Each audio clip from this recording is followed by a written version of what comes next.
చాలా చాలా మంచి కార్యక్రమం. నిజంగా ఆ టైంలో నేను సత్యకుమార్ గారు అమెరికాలో మా కాలేజీలో వాళ్ళందరూ 1000 మంది కలిసి ఒక మీటింగ్ పెడితే వెళ్ళాం. ఈ వరద రాగానే అన్నీ క్యాన్సిల్ చేసుకొచ్చేసాం. ఇక్కడ జరుగుతున్నాయి చూస్తే నాకు ఒకటి విజయవాడలో జరిగింది అందరికీ తెలుసు, అందరి పాత్ర ప్రభుత్వ పాత్ర తెలుసు. చాలా చాలా బాగా చేశారు. చంద్రబాబు నాయుడు గారు 10 రోజులు అక్కడే బస్సులో ఉండి చేశారు. అందరూ మంత్రులు ఎమ్మెల్యేలు అందరూ చాలా చాలా ఎక్కడ చేశారు. అలాగే నష్టం జరిగింది విజయవాడ, గుంటూరు, రేపల్లి, వెస్ట్ గోదావరి అలా ఆ ప్రాంతాల్లో నష్టం. కానీ మీరు చేసిన పని వలన రాష్ట్రంలో ఒక నమ్మకం ఏర్పడింది. మనకి ఇబ్బంది వస్తే ఎవరికైనా సరే రాష్ట్రంలో ఎవరికి ఇబ్బంది వచ్చినా మనకి అండగా రాష్ట్రం మొత్తం నిలబడుతుంది, ఈ ప్రభుత్వం నిలబడుతుంది అనే నమ్మకం క్రియేట్ చేశారు. అది రాజకీయ నాయకులు ఇవ్వాల్సిన నమ్మకం.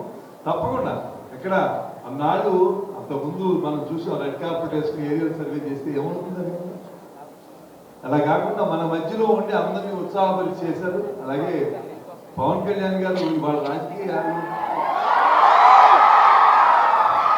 ఇంతకు ముందు నేను ఇది ఎన్ఎస్ఎస్ దాంట్లో మనం రాజకీయ ప్రసారంగా చేయకూడదు, కానీ చాలా మంది రాజకీయాల్లో కొందరు ఏదైనా మనకేంటి లాభం అనుకుంటారు.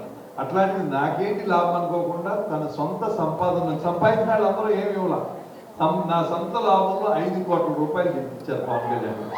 నిజంగా మంచిని మంచిగా గుర్తిస్తే ప్రజలు ఇంకా గుర్తిస్తారు. ఇవాళ ఎక్కడ దేశంలో ఎక్కడ జరిగి ఉండదు. ఒక విపత్తు వస్తే దాదాపు 350-400 కోట్లు ప్రజలు వచ్చి ఇస్తున్నారు ముఖ్యమంత్రి సహాయం.